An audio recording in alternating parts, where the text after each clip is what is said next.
segala abad. Allah dari Allah, terang dari terang, Allah benar dari Allah benar.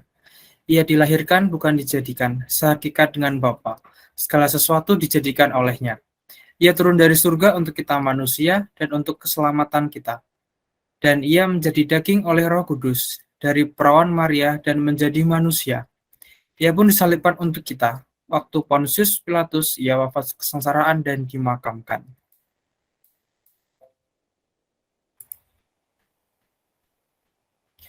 Pada hari ketiga ia bangkit menurut kitab suci. Ia naik ke surga, duduk di sisi Bapa. Ia akan kembali dengan mulia mengadili orang yang hidup dan yang mati. Kerajaannya tak akan berakhir. Kami percayakan Roh Kudus, ia Tuhan yang menghidupkan, ia berasal dari Bapa dan Putra, yang serta Bapa dan Putra disembah dan dimuliakan. Ia bersabda dengan perantaraan para nabi. Kami percayakan gereja yang satu, kudus, katolik, dan apostolik. Kami mengakui satu pembaptisan akan penghapusan dosa. Kami menantikan kebangkitan orang mati dan hidup di akhirat. Amin. Kemuliaan kepada Bapa dan Putra dan Roh Kudus, seperti pada permulaan, sekarang, selalu, dan sepanjang segala abad. Amin. Santa Agustinus dari Hippo, Santo Hieronymus, Santo Yohanes Chrysostomus, doakanlah kami. Amin. Dalam nama Bapa dan Putra dan Roh Kudus. Amin. Oke, pada malam hari ini kita akan mulai dengan membaca Katekismus Gereja Katolik nomor 62 hingga 63. Artikel 1, Wahyu Allah, tahap-tahap wahyu. Allah membentuk bangsanya Israel bagi dirinya. Dalam waktu sesudah zaman para bapa, Tuhan menjadikan Israel bangsanya. Ia membebaskan dari perhambaan di Mesir, mengadakan perjanjian dengannya di Sinai, dan memberi kepadanya hukum yang melalui Musa, supaya mengakui dirinya sebagai satu-satunya Allah yang hidup dan benar, sebagai Bapa penyelenggara dan sebagai hakim yang adil, dan untuk menantikan juru selamat terjanji. Israel adalah bangsa imam-imam Allah yang telah diberkati dengan nama Allah. Itulah bangsa orang-orang yang menerima sabda Allah sebelum kita. Bangsa kakak-kakak dalam iman Abraham. Dan pada malam ini kita akan membaca bersama-sama dari kitab Kejadian bab 49 ayat 29 sampai 50 ayatnya yang ke-26. Karena ini cukup panjang ya, jadi saya akan bacakan. Yakub meninggal dan dikuburkan, dan Yusuf meninggal. Kemudian berpesanlah Yakub kepada mereka, apabila aku nanti dikumpulkan kepada kaum leluhurku, kuburkanlah aku di sisi nenek moyangku, dalam gua yang di ladang Efron orang Het itu. Dalam gua yang di ladang Makpela di sebelah timur Mamre, di tanah Kanaan, ladang yang telah dibeli Abraham orang Efron, orang Het itu, untuk menjadi kuburan milik. Disitulah dikuburkan Abraham beserta Sarah, istrinya. Disitulah dikuburkan Ishak beserta Ribka, istrinya. Dan disitulah juga kukuburkan Lea. Ladang dengan gua yang ada di sana telah dibeli dari orang Het. Setelah Yakub selesai berpesan kepada anak-anaknya, ditariknyalah kakinya ke atas tempat berbaring, dan meninggallah ia. Maka ia dikumpulkan kepada kaum leluhurnya.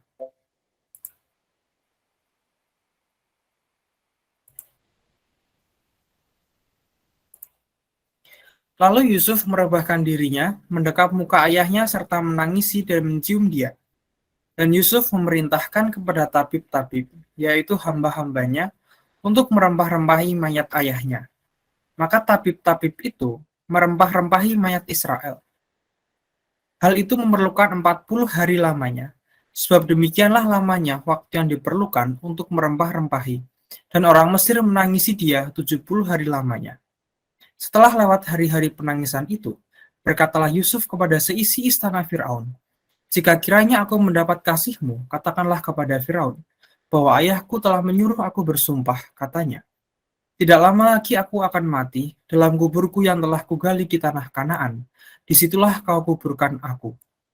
Oleh sebab itu, izinkanlah aku pergi ke sana, supaya aku menguburkan ayahku, kemudian aku akan kembali. Lalu berkatalah Firaun, pergilah ke sana dan kuburkanlah ayahmu itu.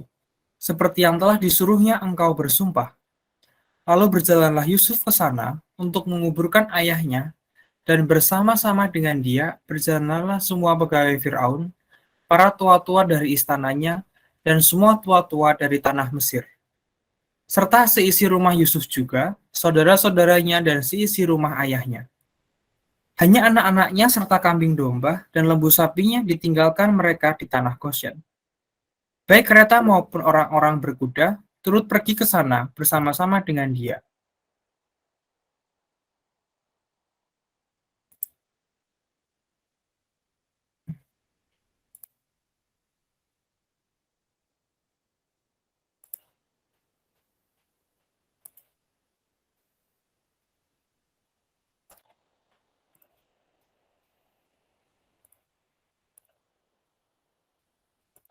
Ah, suaraku kedengaran ya? Tahu nggak?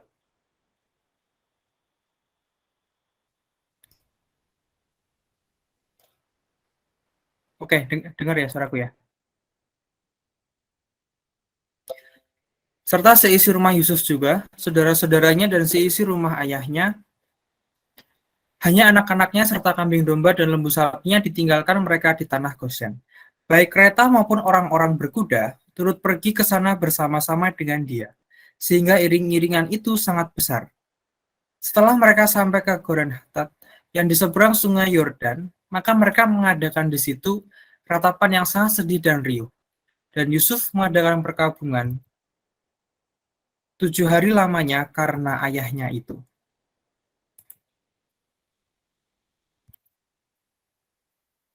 Ketika penduduk negeri itu, orang-orang Kanaan, melihat perkabungan di Goren Hatat itu, berkatalah mereka, inilah perkabungan orang Mesir yang amat riuh. Itulah sebabnya tempat itu dinamai Abel Misraim, yang letaknya di seberang Yordan. Anak-anak Yakub melakukan kepadanya seperti yang dipesankannya kepada mereka. Anak-anaknya mengangkut dia ke tanah Kanaan, dan mereka menguburkan dia dalam gua di ladang Makpela yang telah dibeli Abraham dari Efron, orang Het itu, untuk menjadi kuburan milik, yaitu ladang yang di sebelah timur Mamre. Setelah ayahnya dikuburkan, pulanglah Yusuf ke Mesir. Dia dan saudara-saudaranya dan semua orang yang turut pergi ke sana bersama-sama dengan dia untuk menguburkan ayahnya itu. Ketika saudara-saudara Yusuf melihat bahwa ayah mereka telah mati, berkatalah mereka, boleh jadi Yusuf akan mendendam kita dan membalaskan sepenuhnya kepada kita segala kejahatan yang telah kita lakukan kepadanya. Sebab itu mereka menyuruh menyampaikan pesan ini kepada Yusuf. Sebelum ayahmu mati, ia telah berpesan, beginilah harus kamu katakan kepada Yusuf, ampunilah kiranya kesalahan saudara-saudaramu dan dosa mereka, sebab mereka telah berbuat jahat kepadamu. Maka sekarang ampunilah kiranya kesalahan yang dibuat hamba-hamba Allah ayahmu. Lalu menangislah Yusuf ketika orang berkata demikian kepadanya.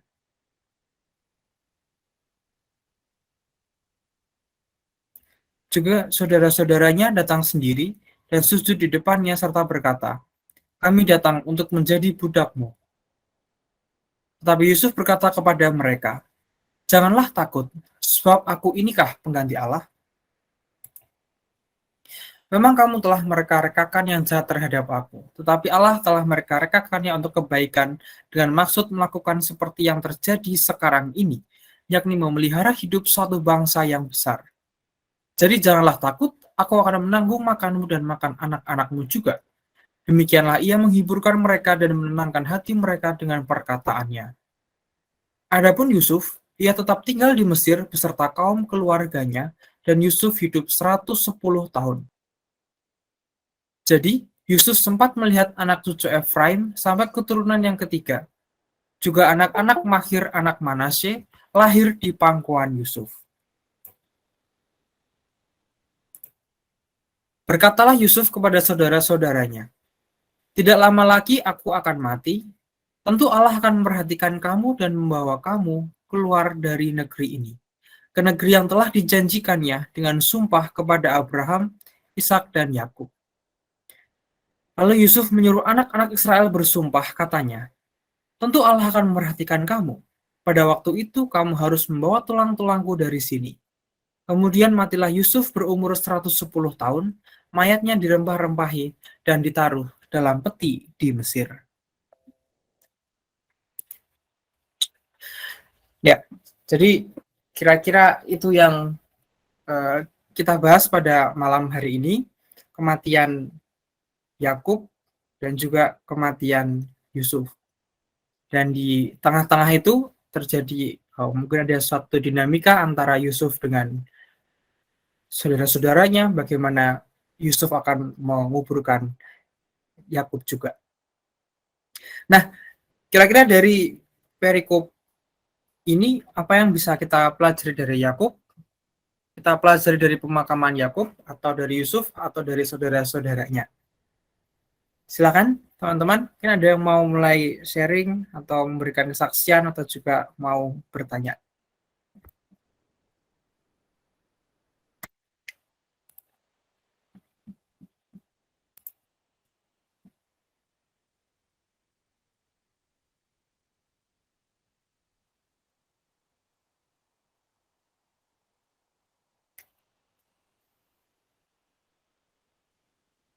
Ya, mungkin ditunggu 5 sampai 10 menit dulu ya untuk pengendapan sebentar.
Silakan teman-teman. Apakah ada yang mau memulai sharing? Apa yang dapat dipelajari, apa yang menjadi poin permenungan yang paling kena dari uh, bacaan di kejadian ini? Apalagi kalau ini kan ngomong soal ada orang yang meninggal, apalagi ayah sendiri yang meninggal. Kira-kira bagaimana apa yang bisa kita pelajari dari ini?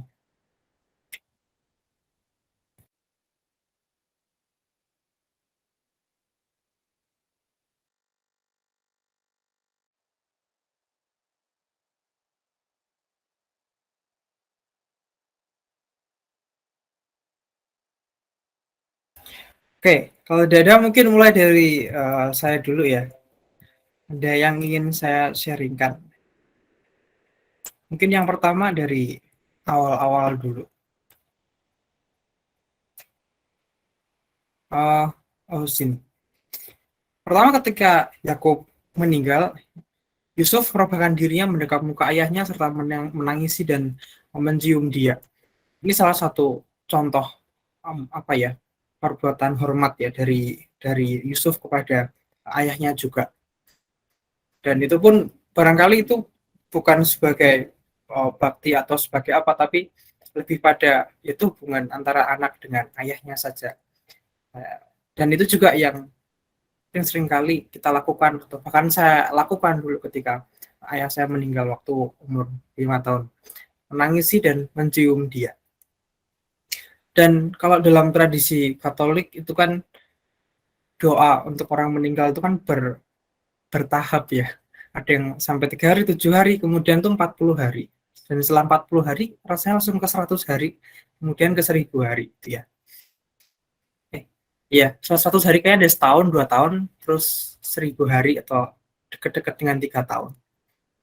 Nah, mungkin dari sini nih, ada hal yang mirip. Hal itu memerlukan 40 hari lamanya. Nah, itulah lama yang diperlukan untuk merempah-rempahi, dan juga orang Mesir menangisi dia tuh selama 70 hari lamanya. Jadi lama juga ya, orang Mesir itu menangisi dia dan merempah-rempahinya. Nah, berikutnya, jadi untuk poin pertama ini adalah bagi saya sih sebuah bakti ya, bakti dari anak kepada orang tuanya. Merebahkan dirinya mendekap muka ayahnya serta menangisi dan mencium dia. Oke. Kemudian yang kedua adalah saudara-saudara dari Yusuf. Ketika saudara Yusuf melihat bahwa ayah mereka telah mati, berkatalah mereka, boleh jadi Yusuf akan menendang kita dan membalaskan sepenuhnya kepada kita segala kejahatan yang telah kita lakukan kepadanya. Nah, dari sini mengapa bisa saudara-saudara Yusuf itu muncul sebuah ketakutan bahwa Yusuf itu akan membalaskan dendam kepada mereka? Bukankah pertobatan itu sudah pernah kita bahas sebelumnya?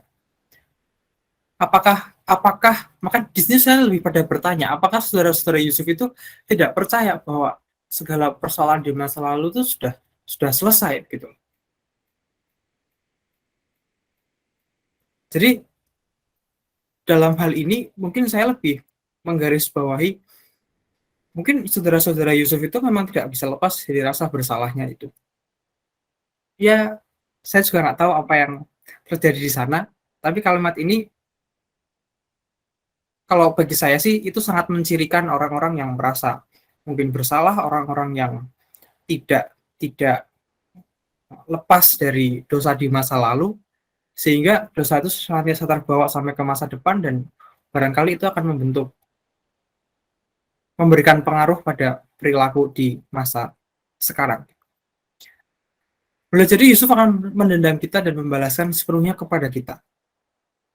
Tapi bagaimana kita melihat bahwa Yusuf itu tidak pernah mendendam, dan dia pun akan mengatakan hal bahwa dia akan menanggung segala kehidupan ayahnya dan segala kehidupan saudara-saudaranya dan juga anak-anak mereka. Dan kemudian yang terakhir, ketika tadi saya baca, lalu Yusuf menyuruh yang ayat 25. Lalu Yusuf menyuruh anak-anak Israel bersumpah katanya, tentu Allah akan memperhatikan kamu. Pada waktu itu kamu harus membawa tulang-tulangku dari sini. Dan hal ini tuh istilahnya sebagai sebagai apa ya? Sebagai pengantar mungkin nanti di kitab Keluaran bahwa benar uh, kalau kita membaca kitab suci ya ya benar aja bahwa mereka tuh bangsa Israel tuh akan terusir dari Mesir dengan ya itu diceritakan pada kitab Keluaran. Tapi bagaimana Yusuf itu bisa mengetahui atau bisa punya keyakinan bahwa uh, mereka semua itu akan membuat tulang-tulangnya dari sini. Nah, Yusuf mungkin teringat ya dengan uh, janji Tuhan bahwa mereka itu tidak akan tinggal di Mesir. Mereka akan tinggal di Kanaan, tempat yang dijanjikan Tuhan. Karena iman itulah Yusuf mengatakan demikian bahwa dia mempercayakan tulang-tulangnya kepada saudara-saudaranya keluar dari sini bahwa Yusuf pun mengingat Tuhan itu menjanjikan tanah Kanaan bagi mereka, bukan bukan Mesir yang mereka tinggali saat ini. Jadi saya rasa ada 3 hal yang ingin saya sharingkan. Jadi untuk yang pertama, laku bakti dari Yusuf kepada Yakub, bagaimana dia sebagai seorang anak berbakti pada orang tuanya, bakti kepada seorang tua yang sudah meninggal, dan kemudian yang kedua adalah mengenai kata-kata saudara-saudara Yusuf. Mereka semua akan mengira bahwa Yusuf itu akan membalas perbuatan yang dulu telah mereka lakukan. Nah, bentuk apakah itu dari saudara-saudara? Mengapa mereka tidak percaya bahwa Yusuf itu, bahwa hubungan mereka itu bisa baik-baik saja sebagai mana saudara pada umumnya? Tapi dalam poin kedua itu kita bisa melihat bahwa bisa jadi mereka masih terkubang dalam dosa dan mereka tidak merasa bebas dari, mungkin Yusuf akan menilai mereka, Yusuf akan mengingat kembali apa yang telah mereka lakukan pada Yusuf itu sendiri. Tapi sebagaimana Yusuf kita ketahui, bagaimana Yusuf itu punya uh, hati atau mental yang tetap setia pada pada Tuhan, sehingga Yusuf itu akan diasuh oleh Tuhan sendiri. Dan yang ketiga adalah kata-kata Yusuf di ayat yang ke-25, bahwa Tuhan Allah memperhatikan kamu dan pada waktu itu harus membawa tulang-tulangku dari sini. Yusuf seakan-akan sudah tahu bahwa Mesir ini bukan tempat bagi mereka. Mesir ini adalah ya jalan gitu ya. Mereka singgah di situ untuk mereka dapat selamat dari bencana kelaparan. Tapi kemudian tanah yang dijanjikan Allah itu bukan di Mesir tapi di Kanaan. Dan bagi saya sih ini sebagai ayat apa ya? Ayat untuk menyambung ke kitab Keluaran. Pada waktu itu kamu harus membawa tulang-tulangku dari sini. Seolah-olah itu ini tuh nyambung ke kitab Keluaran gitu, bahwa mereka tuh memang akan keluar dari Mesir. Ya, saya kira itu yang bisa saya sharingkan, Ibu Bapak, teman-teman, sekiranya dapat ditambahkan dari teman-teman sekalian. Silakan.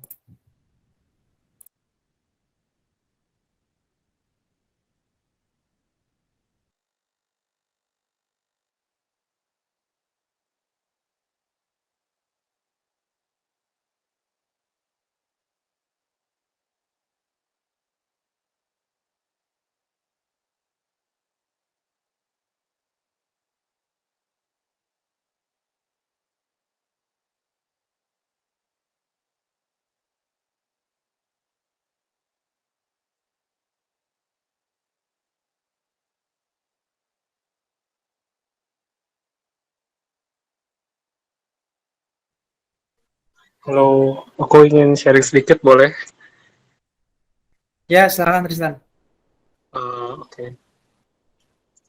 Uh, ini tapi sharingnya nggak terlalu, ya mungkin nggak nyambung sama sekali sih dengan bacaan malam ini, nggak apa-apa lah ya. Nggak apa. Sekat-sekat. Uh, jadi ini sharingnya dari perenunganku sih minggu lalu gitu. Dan ya kalau misalnya kita semua tahu kan minggu lalu itu ada sesuatu yang viral ya gitu, heboh gitu di media sosial gitu, berita soal uh, masakan Padang gitu, non halal gitu. Dan itu kan ramai banget kan minggu lalu gitu. lalu kemudian muncullah yang lain, dan ya beritanya sangat viral gitu karena kan ya digoreng lah gitu oleh politisi, oleh pejabat, oleh ya tokoh ya tokoh-tokoh pemerintahan lah gitu. Jadinya sangat viral gitu. Padahal ya kalau misalnya aku baca komennya sih ya setengah-setengah gitu. Ada yang ya harusnya menghormati budaya, tapi kayak ada ya yang biasanya. Tapi aku nggak mau bahas itu sih. Nah, waktu di minggu itu tuh aku lagi baca ini di Markus. Aku lupa sih bab berapa, tapi ini perikop ketika Yesus mengajarkan gitu, um, apa yang bukan apa yang masuk yang menajiskan orang, tapi yang keluar dari hatilah itu yang menajiskan orang gitu. Dan ya aku lagi baca versi BMK-nya gitu, Bahasa Indonesia Masa Kininya, dan di situ di bagian akhirnya ada ada kalimat gitu, dengan ini gitu, dengan berkata demikian Yesus menyatakan semua makanan itu halal gitu. Nah terus tiba-tiba aku kayak kepikiran gitu loh gitu, karena ya berita yang sedang heboh gitu yang makanan non halal itu. Oke, kenapa Yesus perlu menyatakan ini ya gitu, kayak perlu menyatakan ya semua makanan itu halal gitu, bahwa bukan makanan itu yang menajiskan orang gitu atau dan sebagainya.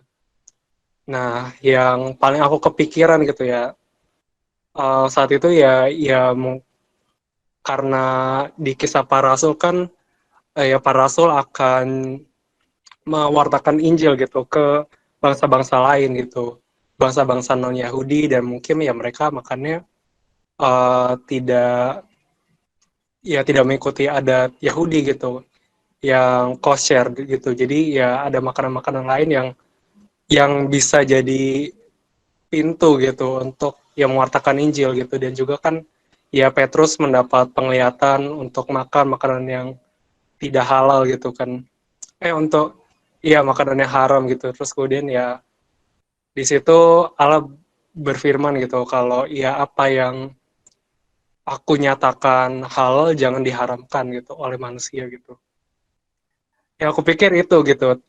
Dan ya mungkin ini juga yang kepikiran, apa jangan-jangan karena ya supaya orang Kristen tuh bisa makan daging B2 terus kemudian merasakan kenikmatannya, tapi itu kayak alasan yang dangkal banget itu loh. Kayak ya aku pernah sih kepikiran kayak gitu ya, supaya mungkin Tuhan ingin supaya orang Kristen bisa merasakan ya betapa nikmatnya daging B2 ini gitu. Tapi kan lucu ya gitu, kayak terlalu dangkal gitu, untuk apa gitu. Lalu kemudian setelah aku lebih renungkan lagi, tiba-tiba ngeklik gitu bahwa sebetulnya itu Yesus juga sedang mempersiapkan untuk sakramen Ekaristi gitu. Karena ya kita sebagai orang Katolik kan percaya gitu bahwa ya roti dan anggur gitu yang dipersembahkan itu akan jadi tubuh dan darah Kristus gitu. Dan ya mungkin gitu ya bagi orang Yahudi ya untuk makan tubuh gitu, makan tubuh dan minum darah kan itu ya suatu yang nggak lazim gitu, bahkan ya menentang hukum Taurat gitu, minum darah. Ya kalau makan tubuh manusia sih nggak secara tertulis sih, memang secara eksplisit gitu yang pernah aku baca, cuma ya aku lupa juga sih ada nggak sih gitu tertulis makan tubuh orang tuh haram gitu. Tapi ya yang aku tahu ya ketika Yesus katakan gitu ya di Yohanes 6 ke orang-orang lah, ke orang-orang yang dengar dia gitu, bahwa dia adalah roti yang hidup, kamu harus makan uh, tubuhku dan minum darahku supaya kamu memperoleh kehidupan kekal. Dan ya semua orang yang dengar itu kan pergi gitu, kayak mereka bingung, ini orang ngomong apa sih gitu, kayak kok kami disuruh makan tubuh dia, minum darah dia gitu, kayak gimana caranya gitu, dan kok aneh banget gitu, dan semua orang meninggalkan dia gitu. Tapi itu kayak nyambung banget gitu, bahwa ya Yesus menyatakan ya segala makanan itu halal gitu ya, karena dia juga mempersiapkan untuk Ekaristi ini gitu, dan supaya ya itu tidak menjadi apa ya semacam batu sandungan gitu untuk ya bangsa Yahudi ini gitu untuk ya secara hukum atau apa gitu ya supaya mereka bisa menerima tubuh dan darah Kristus gitu. Dan di situ aku ngeklik banget gitu, apalagi karena aku merenungkannya pas minggu lalu gitu, dan itu pas banget gitu bahwa di hari minggunya kan memang kita merayakan gitu kan hari raya tubuh dan darah Kristus, hari raya Corpus Christi gitu. Jadi wah ini kayak apa ya, aku pengen share gitu, tapi ya sayangnya minggu lalu kan gak ada Jazz gitu ya, jadi baru bisa share-nya hari ini gitu. Tapi itu suatu yang aku apa ya, ya aku renungkan apa ya, kayak menarik juga ya gitu bahwa Yesus tuh apa ya, menyatakan semua makanan halal itu bukan supaya ya bukan hanya supaya ya orang-orang Kristen atau ya bisa merasakan nikmatnya B2 gitu, kayak itu sesuatu yang dangkal gitu, tapi sebetulnya Yesus juga mempersiapkan untuk Ekaristi ini gitu supaya bisa diterima oleh lebih banyak orang gitu. Itu sih yang aku ingin share. Terima kasih. Thank you Tristan, sharing yang menarik tentang ajaran atau dogma dari kitab suci, mungkin dari Katolik juga, dihubungkan dengan fakta yang sedang terjadi saat ini. Terus terang aku nggak update apa yang terjadi di luar sana, apa yang Tristan bicarakan apa mengenai itu, terus terang aku nggak update. Tapi thank you Tristan, aku jadi lebih lebih tahu apa sih yang terjadi di cerita luar gitu. Thank you Tristan. Ada lagi teman-teman yang lain, silakan.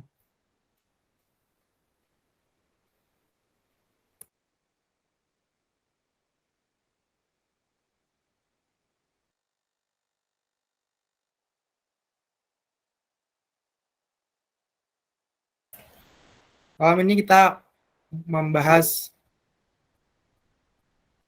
mengenai Yakub, pemakaman Yakub dan Yusuf, kemudian kematian Yusuf. Jadi hanya Yakub kemudian dikuburkan, dan di tengah-tengah ada dinamika antara Yusuf dengan saudaranya, dan terakhir Yusuf pun meninggal. Itu yang akan kita bahas pada malam hari ini sebagai penutupan kitab Kejadian. Mungkin setelah hampir setahun kali ya, kurang. Terus kita akan selesai dengan kitab Kejadian ini. Entah sampai kapan kitab suci ini selesai, baru selesai ya. Mungkin bertahun-tahun. Soalnya teman-teman ada yang mau sharing lagi tambahan pada perikop ini?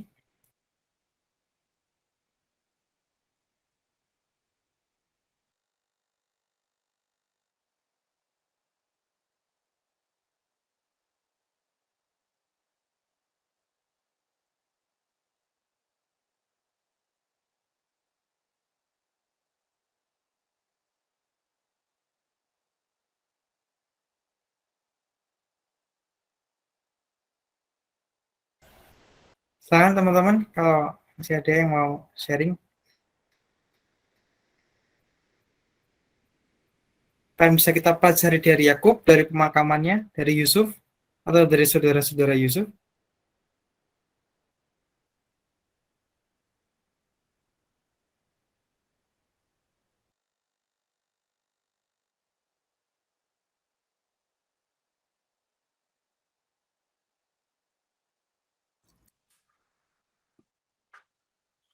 Malam, Bapak Ibu. Malam, Mas Sambo.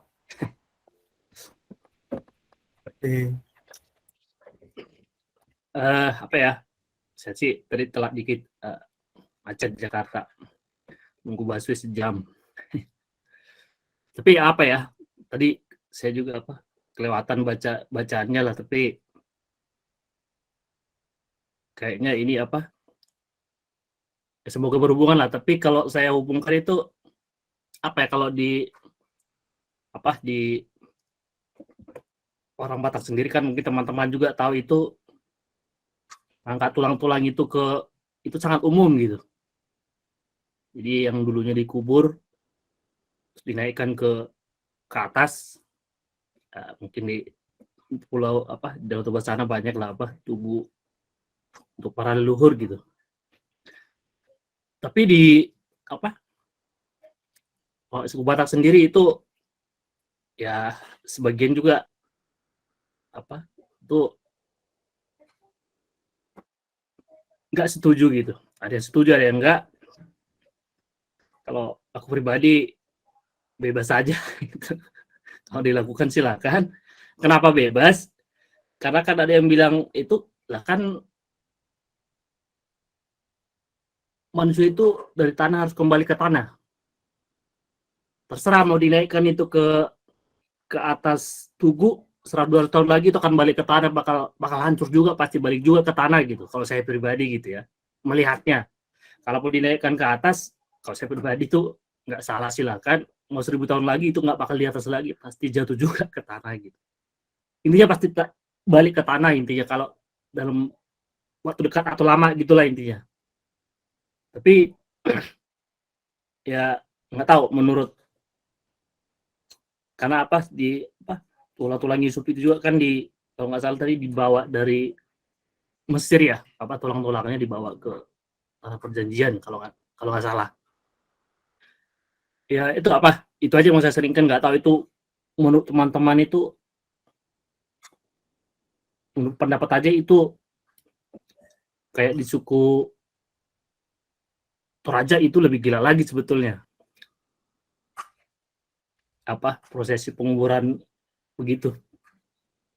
Menurut teman-teman itu pandangannya itu seperti apa gitu. Kalau di orang Jawa kayaknya sepertinya nggak ada itu ya di suku Jawa. Ya, terima kasih. Itu aja yang mau saya seringkan. Sip, thank you Bang Ambo. Terima kasih. Ada lagi teman-teman yang mau sharing?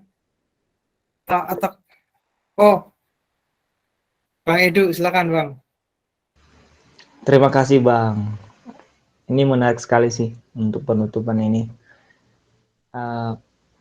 Tadi setelah saya merenungkan ya, melihat dari ayat-ayat ini, saya melihat bahwa Yakub dan Yusuf ini seperti sudah mengetahui isi hati masing-masing. Dari Yakub saya mempelajari bahwa walaupun sebenarnya mereka sudah aman-aman aja sampai mereka semua hidup damai di satu area yang baru, tapi sebelum Yakub meninggal itu dia menitip pesan kepada Yusuf gitu, bahwa jangan ngapa-ngapain nanti kamu dengan saudara-saudaramu di belakang saya. Ini seperti dia mengetahui isi hati Yusuf, yang dimana yang pastinya hati manusia itu pasti ada dua opsi gitu ya. Ketika opsi yang benar menang ya akan ke jalan yang benar. Tapi ketika opsi yang satunya dipilih, yang salahnya otomatis bisa jadi parah. Dan di sini Yakub seperti sudah melihat hal itu, dan saya pikir bukan cuma seperti, dia sudah melihat hal itu, dan sudah ada prediksi bahwa ini ibarat main catur gitu ya, bahwa jika seandainya berjalan ke sini pasti akan terjadi seperti ini.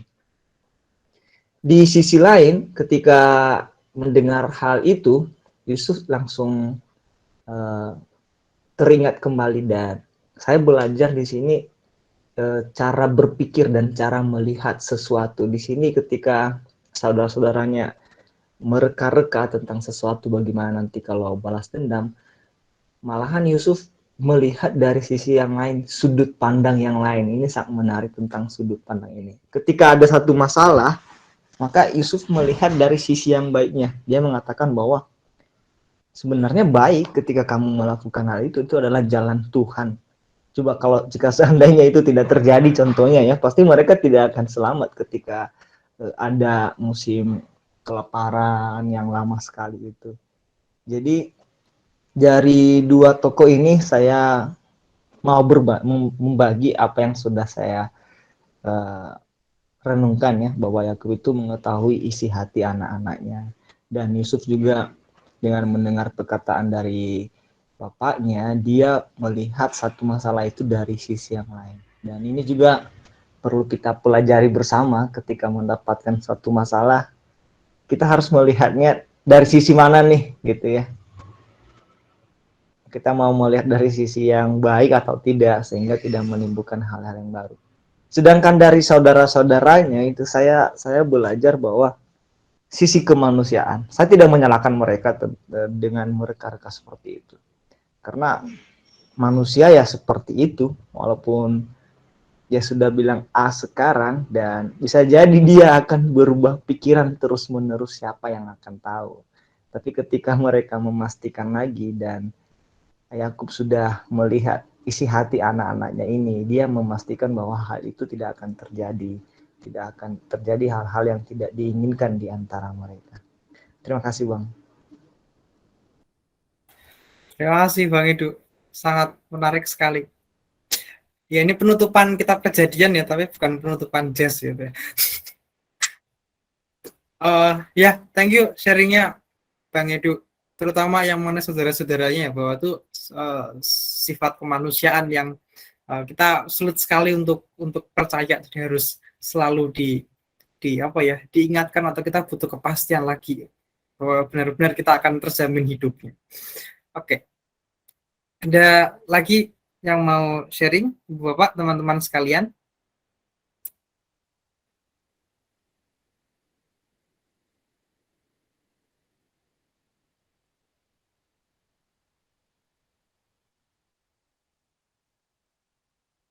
Oke, kalau tidak ada, kita akan ke materi ya, oleh Kak Bertus. Sudah join Kak Bertus?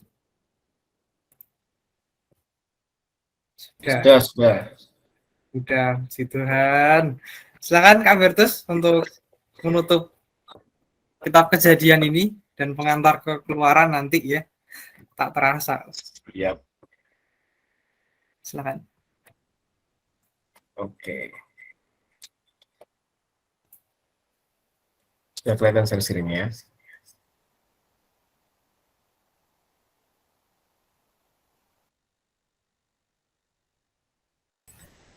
Oke, kita masuk ke materi. Wah, ini penutup kitab Kejadian ya. Jadi memang mungkin tidak banyak hal moral yang bisa kita dapatkan dari penguburan atau meninggalnya Yakub dan Yusuf ini ya. Tapi saya lihat sepertinya makin hari jazz semakin panas ya, sharing-sharingnya ya. Semakin panas dan semakin seru. Luar biasa. Oke, ini cuma sedikit aja sebenarnya. Jadi nggak banyak. Semoga tidak makan waktu yang lama. Oke, kita mulai aja.